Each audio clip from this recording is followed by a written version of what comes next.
What's good, everybody? This is JohnJake Gaming on the mic here, and we are embroiled in the college football playoff. The first time that we've had, the 12-team playoff, and while we've had our fair share of blowouts and a little bit of a classic here, like in one of the quarterfinal games, the last quarterfinal game hasn't been played yet when I've recorded this.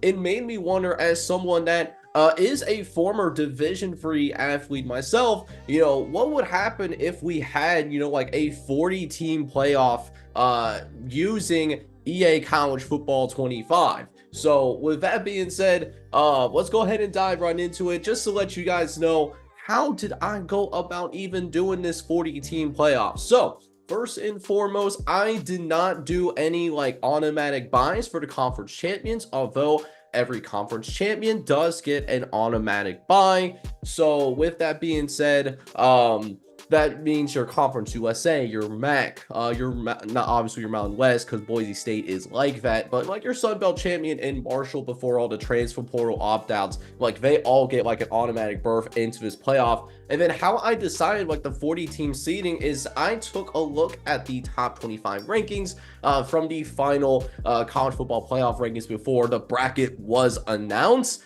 And then also took a look at what the AP poll had, in terms of who else was receiving votes. And then for any slots that were left that were not taken care of by like an automatic bid, I took a look at F1sports.com because they did do a 1 through 134 through conference championship weekend. I will go ahead and link that down in the description. So doing all of that, this was my 40-team playoff. And with that being said, man, we're going to go ahead and jump into the quote-unquote play-in games.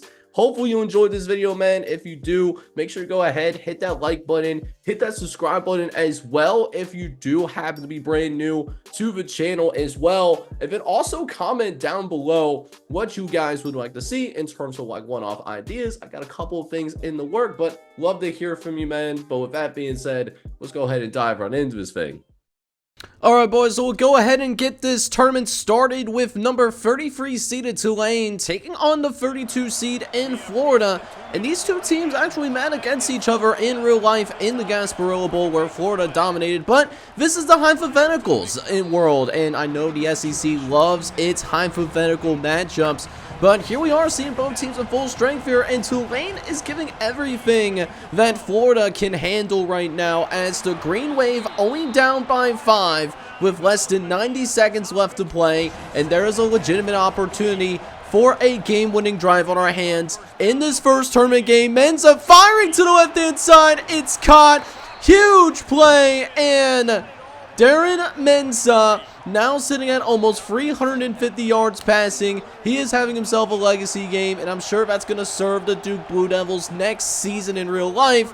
But first and 10, though, we got a red zone opportunity after an 8-yard pickup. And the Green Wave, while they don't have any timeouts, they do have the game in their hands right now, as Mensa fires over the middle, but it's dropped. It is dropped, bro. That is tough. That is so tough, man. So fourth down for the game. They go with the speed option on the outside, and he gets loose into the end zone. Tulane is going to take the lead with less than 30 seconds left to play in the ball game, bro. 20 seconds left. That is all that is currently left right now, man. Absolutely insane stuff happening, as Micah Hughes is going to set up for the 2-point conversion, get Tulane up by 3, and it is going to be good. So Florida, they can still send it to overtime with a field goal, but DJ Wagway is going to have to get the boys in position, and that will certainly help, as Florida will end up taking their first time out, as they're now at the 50-yard line. One more first down should set Florida up in field goal range. Wagway setting up on the crossing pattern and finds a receiver who's able to get plenty of yak, and it will in fact set up a decently long field goal, 48 yards. It's not a gimme by any means, but no problem here in the swamp. And our first playoff game that we actually have is going to take us into overtime. So that being said, overtime on the way. Florida got the ball first, kick the field goal. All they need is a score to win. But Mensa throws an interception in the end zone, trying to be a little too greedy there, when a field goal would have been okay to keep the game alive. And Florida is going to survive. Number 32 seeded Florida beats the number 33 seeded Tulane Green Wave 33-30. And they will take on number 1 Oregon in the round of 32, led by DJ Lagway. But now we'll go ahead and check out some of these other play-in games that we got going on. Memphis, one of the better group of 5 teams in the country, but Jacksonville State, who was only here because they won the Conference USA, they're the 40 seed, so they got the final seed in this tournament, and Jacksonville State pulls off a stunner. They take down Memphis 42-28, so Jacksonville State will go on and play against Indiana. We'll see if we have more stunning upsets like that as Louisiana takes on Kansas State, but the Wildcats will not have that same issue. They do not play with food, as the kids would say, so Kansas State is also going to move on as well. Kansas State will play Penn State in that second round of 32 as well. And then we got Georgia Tech going on the road to take on Duke. Duke, Simon, we had a really good year. Almost was ranked in the top 25 with their full assortment of players, but they honestly didn't play like it here. 37 seeded Georgia Tech able to dominate Duke 48-23, and so Georgia Tech, they'll also move on as well, but they'll take on a pretty tough opponent in the second round as Georgia Tech, led by Haynes King. They're going to play against Notre Dame, who is playing in the national semifinals in real life.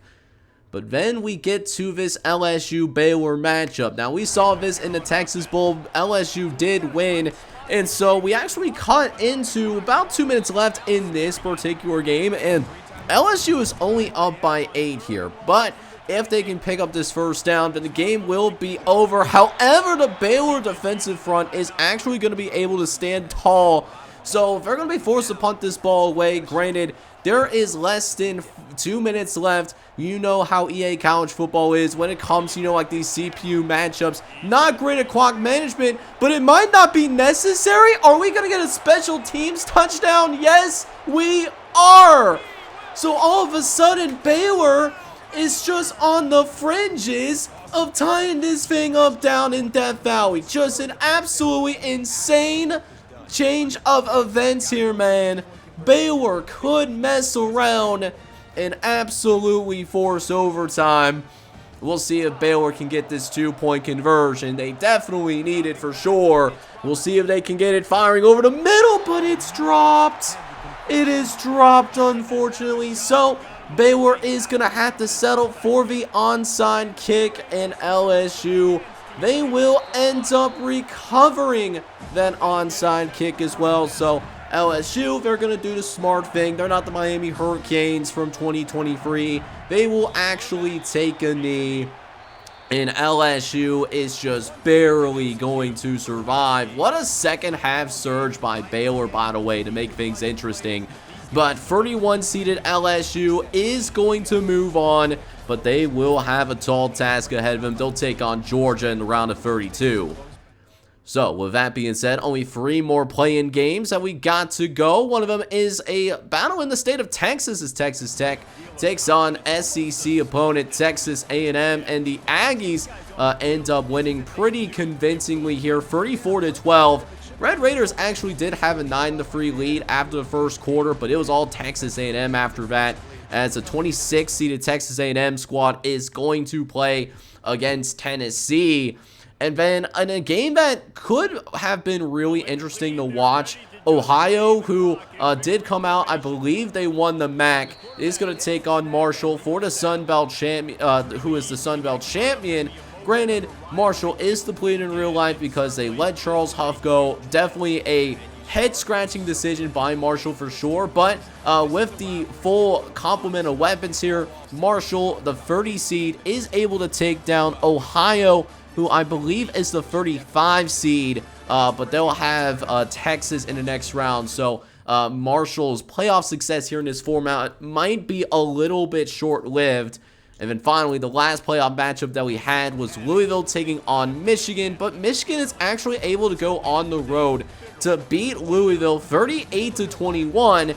And ironically enough, Ohio State is seeded number 6 in this bracket, so we will see a rematch of the rivalry of the game in that round of 32. And so this is what your bracket is looking at as of right now. We had a couple of good upsets here, you know, Jacksonville State most notable, but we also saw Georgia Tech look good against Duke, and then also Michigan is going to beat Louisville like a fiddle. Here's where the rest of the bracket is looking like. And so with that being said, if you want to pause the video to see the full bracket, go ahead. But with that being said, we are not going to waste too much more time. We are going to go ahead. Let's jump into the round of 32, starting with Florida, who is coming off of a close win against Tulane, taking on the number 1 seed in this bracket in the Oregon Ducks out in Eugene, Oregon. Let's go check things out from there. Alright, man, so let's go ahead and jump into the round of 32. We'll start with 32 seeded Florida, see if they can take down number 1 Oregon.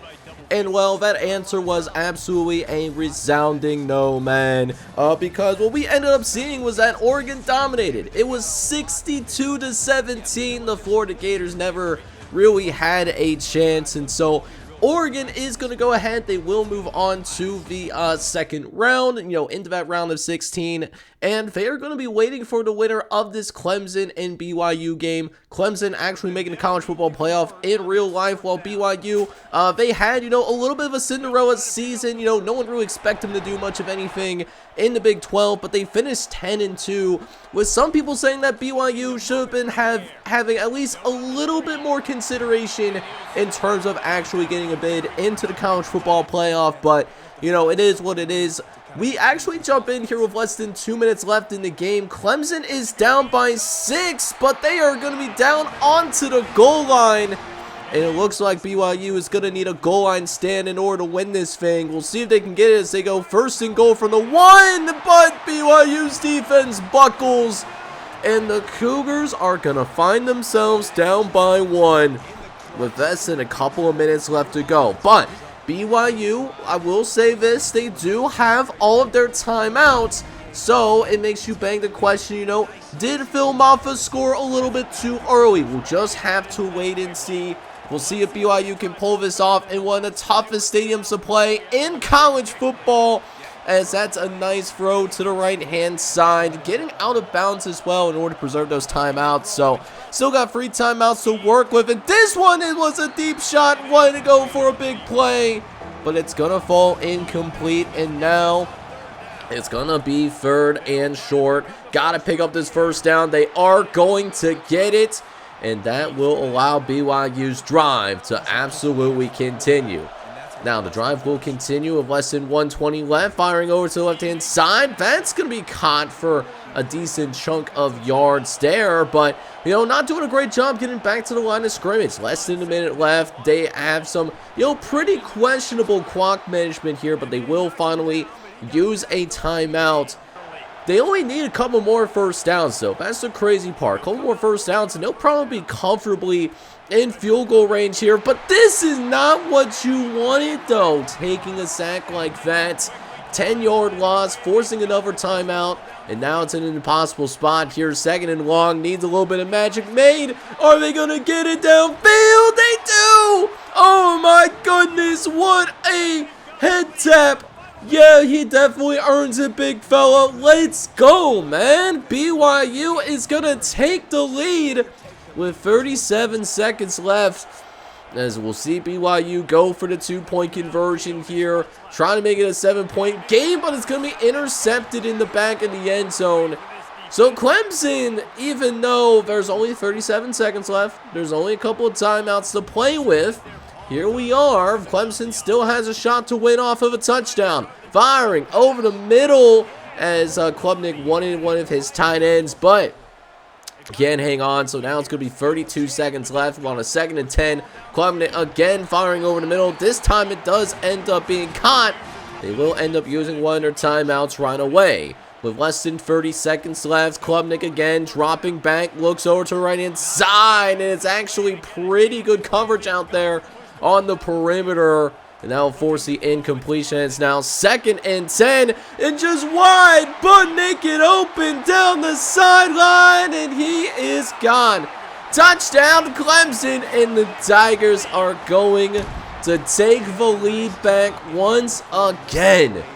I mean, you want to talk about a back and forth affair here. This is for the right to play Oregon in that round of 16. In that second round, they will go for the 2-point conversion just so that they can give themselves a little bit more comfort. But Phil Maffa is going to be short of the sticks.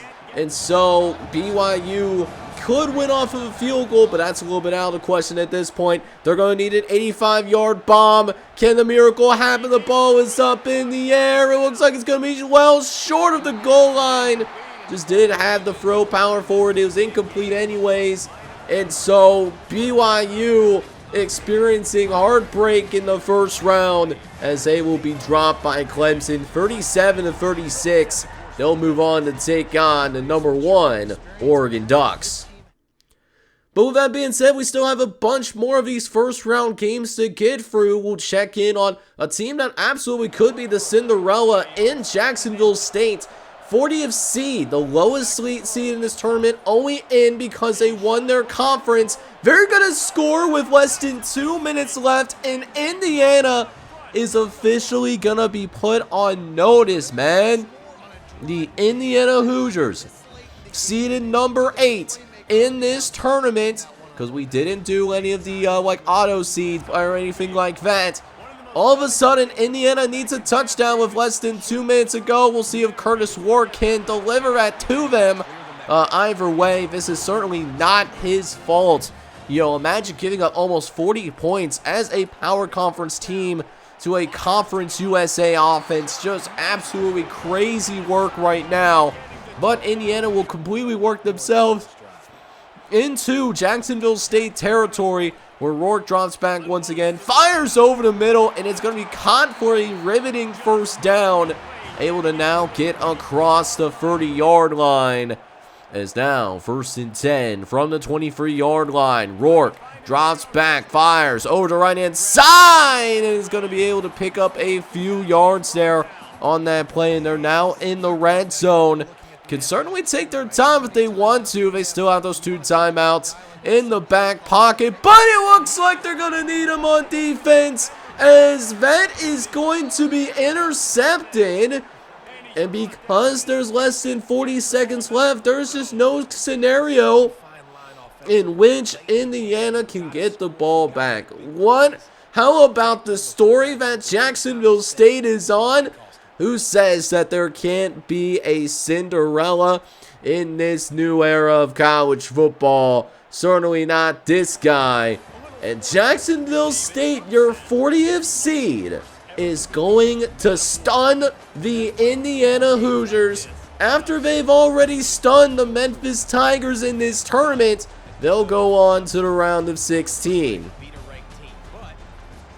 And so we'll find out who Jacksonville State will take on, as we have a matchup between 2 Group of 5 teams. And this was actually a rematch of the Mountain West Championship.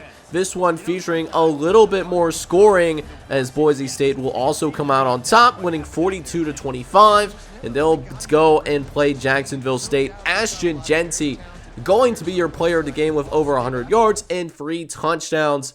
As now we move to a different part of the bracket. Kansas State coming off of a 37-17 win against Louisiana. Well, they're actually going to also stun the Nittany Lions. So James Franklin's inability to win the big game, that is going to continue, as Kansas State is also going to be shocking some people. They will go on to the second round. Well, they'll await the winner of the Illinois Fighting Illini and the Miami Hurricanes, led by Cam Ward. And it turns out that Miami offense was simply too much to handle, as Miami is going to win pretty easily here, 34-16. So they'll be hosting Kansas State in that second round when we get to that in a moment.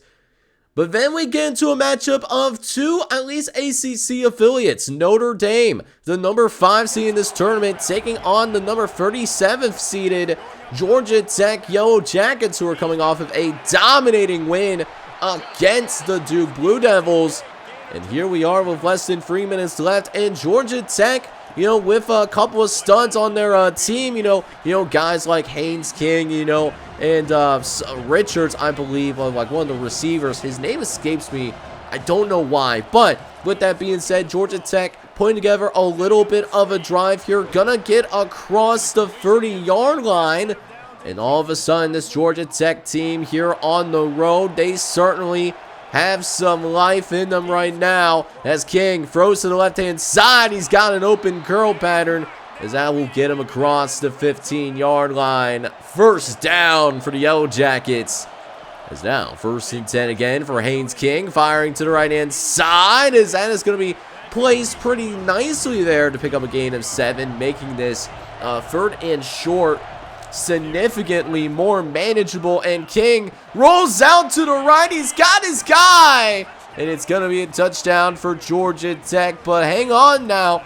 They're not out of the water yet. They're down by 2 points. So an extra point is simply not going to cut it now, will it? So they're going to have to go for this 2-point conversion. We'll see if Haynes King can provide some magic. They try to run the ball, but Notre Dame stands them up.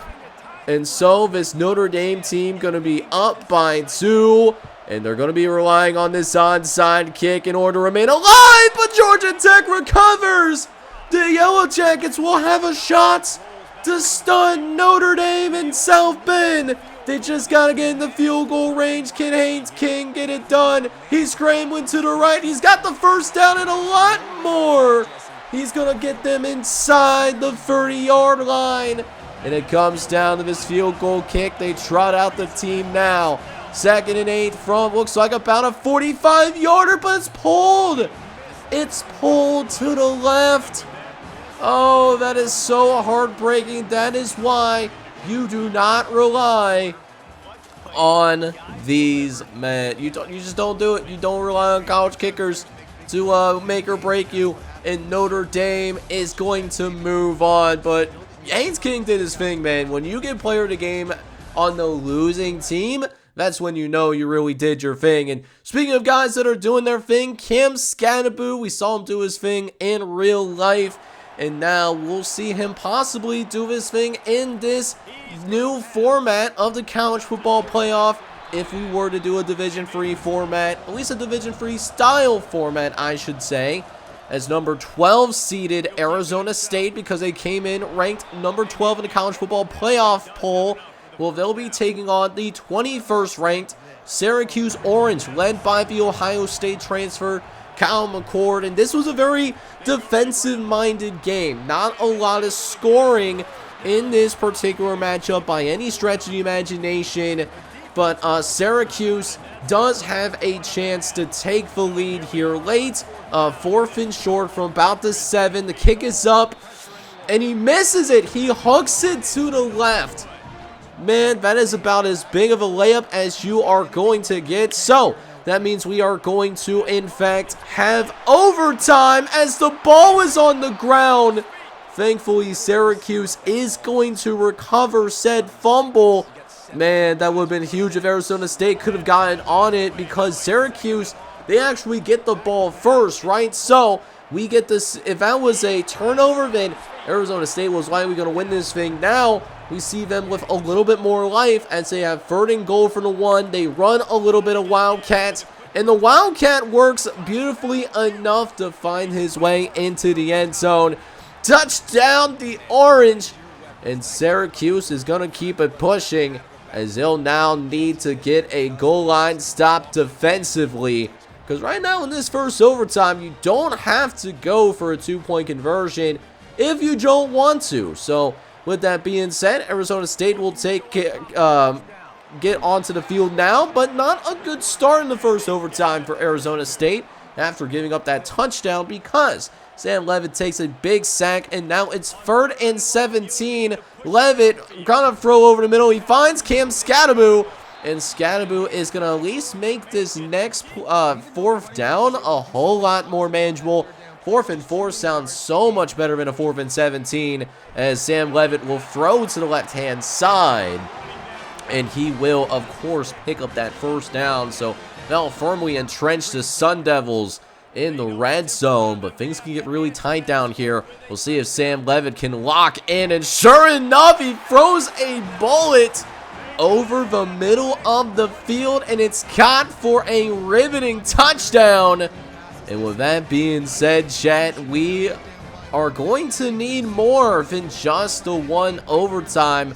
We're in fact going to need a second overtime. And this time, Arizona State will start with the ball. We'll see if they can repeat what they did in the previous overtime period. And that was a dot, as Arizona State will get inside the 10-yard line. But threatening to stall out as their next couple of plays were not very productive. So Levitt's going to try to throw towards the end zone. Brace a couple of tackles, but it's not remotely close. So Arizona State, they do end up settling for a field goal, and now Kyle McCord can send these boys home on the road, and we'll see if Kyle McCord, if he has that clutch gene in him or not. Second and inches coming up as McCord directs his team, dropping back, he's going to fire it out into the flat. He's got his running back who falls forward and gets a gain of 10 there. And Syracuse is now just 5 yards away from moving on to the second round. Notre Dame waiting for him on the other side as he dives into the end zone. Touchdown, Syracuse. And that is all she wrote, as Syracuse in double overtime is going to take down the Arizona State Sun Devils on the road in Tempe, Arizona. And Kyle McCord gets named player of the game. But he'll have to play better if he wants to take down Notre Dame. Now, we'll go ahead and jump into the bottom part of our bracket here in the round of 32. And it starts with number 2, Georgia, taking on 31st seeded LSU. LSU barely surviving Baylor, mind you, but Georgia was simply way too much to handle, as the Georgia Bulldogs win this one with ease, 45-19, being your winner here, as Carson Beck, who is healthy in this simulation, unlike in real life, throws for 300 yards and a couple of touchdowns in that regard.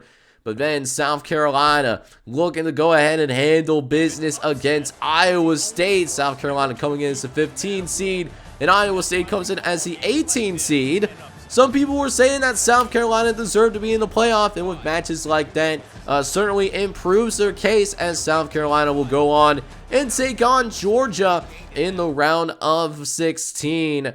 But there's plenty of SEC teams in the bottom part of this bracket, and we're going to see a couple more of them here, as Tennessee is going to be taking on Texas A&M, getting into the last couple minutes of the ball game. And Texas A&M, after picking up this first down, well, all of a sudden, they just need one more first down, and this game is over. Texas A&M would move on to the second round. They will take on the winner of their next game, which is going to be SMU in Colorado. That's who would be up next, as we're going to go ahead and see a run over to the left-hand side. But the Tennessee defense actually does hold strong. They settle for a field goal, and now Tennessee, led by Nico Amavia, is going to have a chance to at least force overtime. They can't win on this drive, but they can get the touchdown here and the 2-point conversion as well. They can extend this game out a little bit farther, as Nico wanted to take a shot, but just needed to put a little bit more air under that ball. As now, 3rd and 10 coming up. Nico drops back. He's looking around. Doesn't like what he sees. Has to get rid of it. Almost took a safety, which would have ended this game, but instead it's going to be 4th and 10. Needs to pick up this first down badly. Firing over the middle. He's got his man. First down, Volunteers. And Tennessee still has a little bit of life. A couple plays later, Nico in the pocket, but he gets sacked. He gets sacked, and this was the final play of the game, because you know how that EA clock management be. And Texas A&M does beat Tennessee 28-20. And so, very competitive game here as Texas A&M pulls off the upset as the 26 seed. Tennessee was a 7 seed, and yet here they are being a one and done. Imagine that, man. And so now Texas A&M will watch as they'll take on either the 10-seeded SMU Mustangs or the 23-seeded Colorado Buffaloes, led by none other than Deion Sanders. With that being said, though, this game actually turned out to be far more defensive-minded than what I thought. I would figure this game would be, somewhere in the 60s, but we only seen half of those points being scored here so far, as Jennings wanted the kill shot, but it was simply not there. So with that, Shadir Sanders does have a chance to be in the clutch and send Colorado to the second round of this new version of the college football playoff. Sanders gonna drop back, looks over the middle. He's got one of his favorite receivers. As Sanders is gonna indeed pick up the first down. Don't think that's Travis Hunter. I think he wears a different number. Yeah, he wears number 12 on the outside. As Sanders wants to go towards that same receiver's direction at this time. SMU is all over it. That is all she wrote, chat. SMU is gonna handle business against Colorado, showing that SMU can win in multiple different ways. SMU obviously did not have their fastball when it comes to playing in this college football playoff. Usually known for their high-scoring offense and, playing a little bit more optimistic defensively. But SMU does win this one, 18-13 being your final score. I expect that they'll need to score a lot more if they're going to beat Texas A&M, but SMU will at least get to host as they do have a higher seed than Texas A&M. Now, with that being said, we have 4 more games remaining here in the first round. One of them being Texas taking on Marshall, as Marshall came out just barely beating Ohio at home. Now they got to play this Texas team filled with great athletes on the road. But I will say, shout out to Marshall. They're certainly making things interesting here, especially if they can somehow stop on this 3rd and 9. But Quinn Ewers, all the time in the world, is going to run for it, but he can't get there. So is Texas going to punt, or if they're going to go for it? No, they're going to try a field goal. This is close to 60 yards, and it is good. Nailing the field goal that puts the nail in the coffin. And this was more entertaining than anticipated, but Texas, your number 3 seed, is still going to move on. They'll take down Marshall 44-34, but hey, you know what? This Thundering Herd certainly has absolutely nothing to be ashamed of. This was a phenomenal performance, and so they will take on the winner of Ole Miss and Missouri, both teams hailing from the SEC. Ole Miss, a lot of the folks also saying that Ole Miss should have been in the playoff over maybe teams like Indiana or SMU. And that's the beautiful thing about this format. We can actually see this play out in real time, as Brady Cook is going to need to create some magic here. But a drop would have made it at least, a little bit closer to the first down marker. But instead, 4th and 8 is certainly not ideal. But Brady Cook's going to lay it loose for his top receiver, Luther Burnham III, who I suspect will go in the first round of the NFL draft, but can't quite corral that play. And so instead, Ole Miss, gets another first down with less than a minute left to play. And they're just going to kneel out the clock at this point. So a little bit more of a shootout in this one than your typical SEC game. But Missouri does fall 35-28. And so the 14th seeded Ole Miss Rebels, they will move on to that second round, where they will have to go and play this Texas Longhorns team in Austin. Now, for a couple more games happening, number 6 seeded Ohio State, they're playing against Michigan. And I don't know what it is about this game, but like in EA College Football, Ohio State just seems to really struggle against Michigan, right? Like, this is the second experiment that I've done on this channel since this game has came out. And both times, Michigan has beaten Ohio State. It wasn't even that competitive a game. They won by double digits, which is crazy to think about considering the run that Ohio State is on. So, Michigan as a 38 seed is going to move on to the round of 16.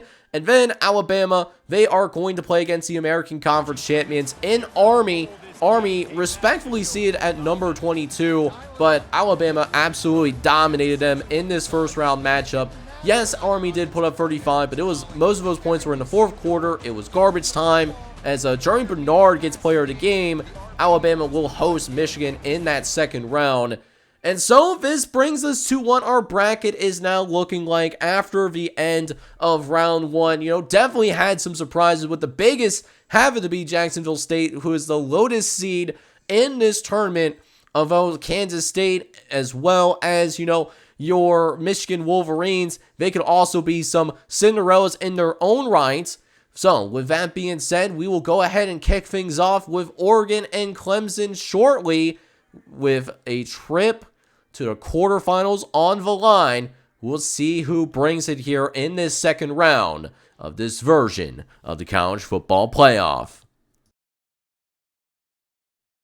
Alright guys, so let's go ahead and jump into the round of 16 here as we decide who is going to be those 8 teams that are going to go to the quarterfinals, starting with number 1 seeded Oregon taking on number 16 Clemson. And Clemson was simply no match once again for this Oregon Ducks football team, as Dylan Gabriel throws for over 400 yards, so they clinched their ticket into the quarterfinal already.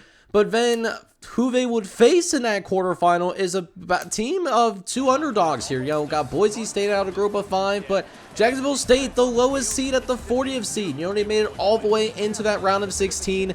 They do end up getting dropped by this Boise State squad, but Jacksonville State has absolutely nothing to be ashamed of. But Boise State does win 47-26. They'll take on Oregon in the quarterfinals. But then probably the bigger shock that we see in this quarterfinals is that Kansas State, who is a 29 seed, absolutely shocks Miami. The Hurricanes were held to just 10 points in spite of Cam Ward actually playing a full game. But Avery Johnson, he looked pretty good, 265, 2 touchdowns.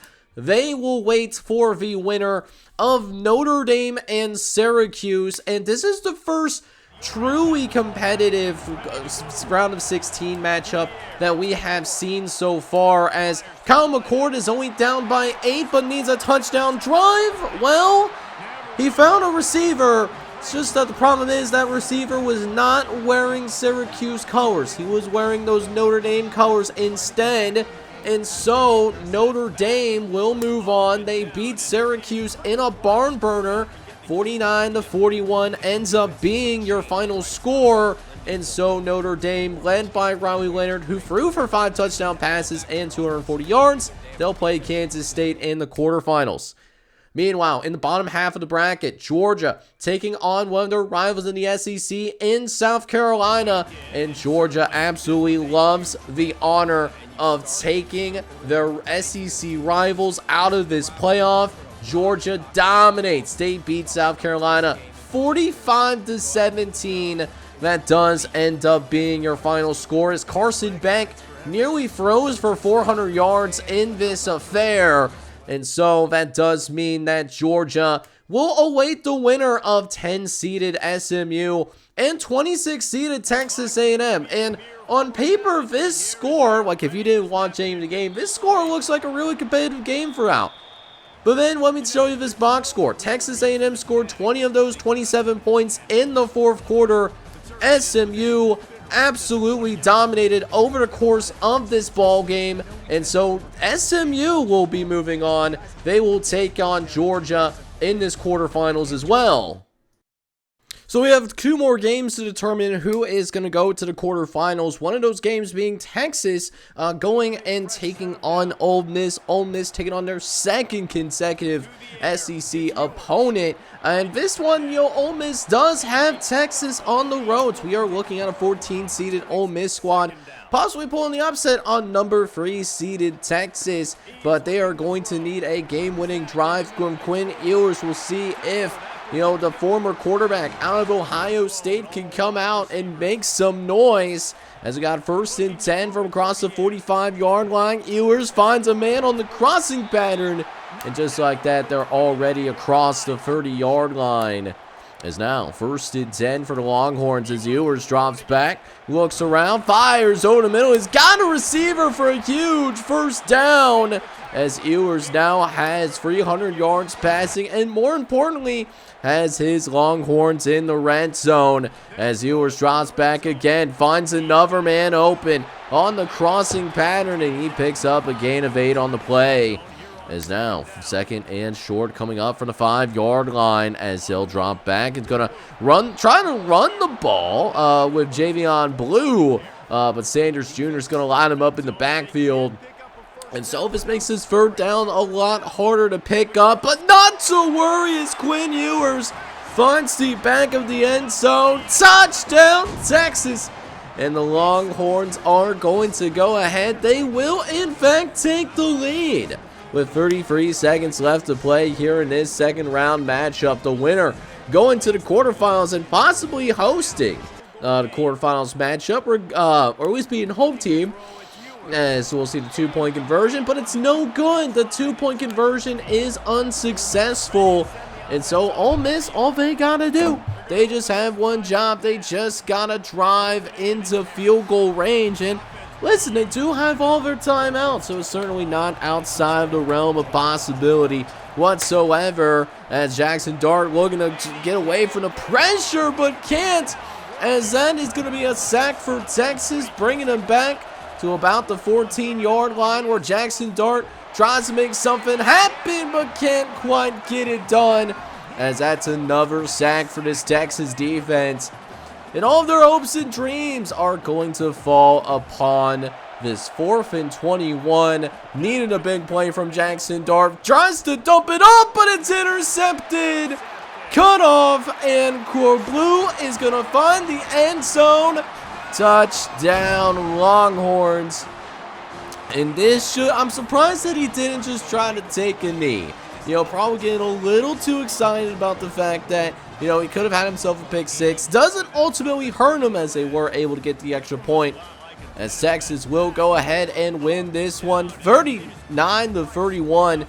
Ends up being your final score in this one as Quinn Ewers throws for over 300 yards and 3 touchdowns on the ball game. So with that being said, we had one more second round matchup. It's Alabama taking on the Michigan Wolverines. Michigan pulling off that big upset against Ohio State, but their luck does run out as Alabama does win at home 34-20. Amazing what you can do when you spend the majority of your time preparing for your bowl game / playoff game instead of complaining about how you should have belonged in the college football playoff, as Jalen Milroe will get Alabama into the quarterfinals. So this is how your matchup, or this is how your bracket's going to look going into the quarterfinals. Looks like the SEC could be guaranteed one team in the national championship, as 3 of the 4 teams in the bottom part of the bracket do belong in the SEC. But then looking at the top, we are taking a look at the biggest Cinderella in this whole thing. It is Kansas State coming in as a 29 seed. They pulled the upset on Miami. They pulled the upset on Penn State. And then they look good on Louisiana. And so all of a sudden, Kansas State finds itself just 2 games away from winning or playing in that national championship game, doing so as a 29 seed. But with that being said, we are getting away from home sites. So Oregon will be hosting the Rose Bowl. Georgia is hosting the Peach Bowl. Texas is going to be hosting the Sugar Bowl. And then Notre Dame will be hosting the Fiesta Bowl, similar to our current college football playoff environment. So with that being said, let's kick it out to the Rose Bowl to watch our first quarterfinal matchup here in this format. Now, the first quarterfinal matchup has Boise State playing against Oregon in the Rose Bowl, and they say that Boise State or any G5 has any realistic shot at a national championship. And at least in this format, that's a really good call by the haters, to be honest with you. Ashton Genty provided them with some really good experiences in this playoffs thus far, but Oregon in the Rose Bowl just continues its dominating path as Dylan Gabriel goes off for 350 yards and 4 touchdown passes. And so this number 1 seeded Oregon team will be waiting the winner of Notre Dame and Kansas State, who is one of those Cinderellas here as well. Kansas State, that 29 seed in this playoff, taking on Notre Dame in the Fiesta Bowl. And Not to mention, they got Notre Dame on the ropes here, believe it or not, right? So there is a very real possibility that Kansas State, who started off in the play-in games of all places, could be going to your national semifinal if they could not pick up this first down. They will get a little bit closer there, 3rd and short, but I'm sure that Notre Dame is going to want to get a little bit closer into field goal range before like getting that field goal kicking unit out, because they haven't had great kicking this year. Riley Winter's going to try to throw one deep downfield on a 3rd and short, but throws it away. And so here we go, 52-yard field goal to send it into overtime. Kick is up, and it is good. The field goal is good, and Notre Dame is going to go to overtime against Kansas State here in the Fiesta Bowl. And with that being said, because Kansas State had to settle for a field goal, they quickly went 3 and out. Notre Dame has a chance to win this in overtime and take on the #1 seeded Oregon Ducks in the semifinal. It just comes down to these next few plays right here. Can Kansas State clutch up down here in the red zone as 1st and 10 from the 15-yard line? Leonard fires to the left-hand side. He finds an open man. Touchdown, Notre Dame. And that is all that she is going to write. Notre Dame is going to win the national championship. They win 30-27 being your final score. So they will, in fact, move on and take on #1 Oregon with Riley Winter as your player of the game. Now, in the bottom half of the bracket, though, SMU, who is a top 10 seed, actually, taking on #2 seeded Georgia. And actually hanging around with Georgia, in spite of this essentially being a home game. But with less than 2 minutes left, they had a chance to get the ball back. They give up a slant on 3rd and 9, and the speed of the Georgia Bulldogs just ends up showing out here towards the end, as Georgia is going to eventually pull away here in this Peach Bowl within the confines of Mercedes-Benz Stadium, as they will end up beating SMU 33-21. But hey, this Mustangs team gave it everything that they have, and so they have absolutely nothing to be ashamed of. They put together an extremely good performance here in the Peach Bowl.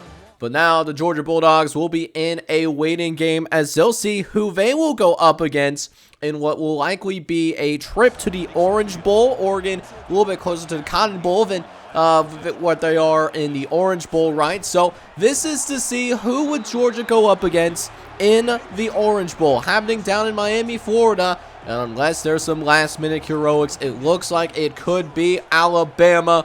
But that doesn't mean that Quinn Ewers is going to give up by any means. He has been putting together a truly heartfelt performance. 400-plus yards, 4 touchdowns, but they need one more from him. Ewers firing over the middle of the field, but it's going to be incomplete. And so now it's going to be 3rd and long, where this Alabama defensive front can pin their ears back and try to get to the quarterback. 3rd and 10, Ewers with time, fires the left-hand side. It's nearly intercepted. In the hopes of Texas here in this reformed college football playoff is going to hinge on a 4th and 10. He's got time. Ewers fires and finds a man. He found this guy open, and that puts Quinn Ewers over 500 yards. And he finds Isaiah Golden for a huge first down that puts Texas in the red zone. But after 3 consecutive incompletions, they're going to need a little bit more of that lady luck. And oh my goodness. Oh, he is so lucky there's 1 second left on the clock because he went out of bounds early. So now it comes down to the last play of the game, and thankfully, Gunnar Helm is able to get wide but naked open there in the back of the end zone.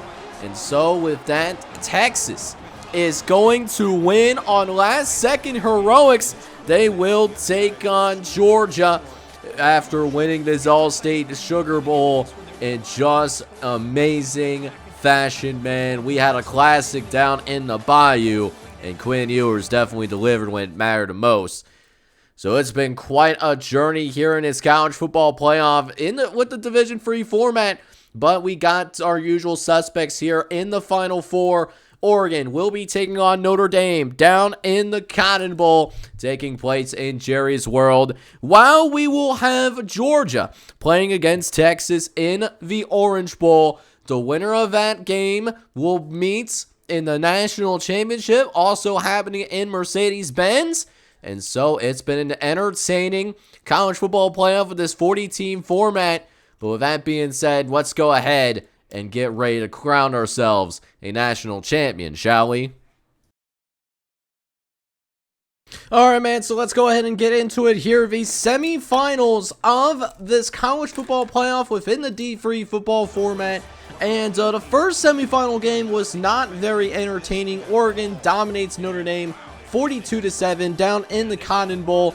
Notre Dame had its fair share of close calls, but I think that Irish luck is going to come to an end. So Oregon will absolutely be in the national championship game. But then we get a rematch of the SEC championship as well as a regular season matchup between these two squads in the regular season as well. So this is the third time that Texas and Georgia actually end up playing against each other. And it turns out that that third time actually was the charm, because Texas does win the rematch against Georgia. 45-42 ends up being your final score. So with that being said, we now know that the table is officially going to be set. Quinn Ewers and the Texas Longhorns will be in Mercedes-Benz Stadium, the same spot that they lost the SEC championship before the end of the regular season, and they will take on the Oregon Ducks, who are your champions of the Big Ten.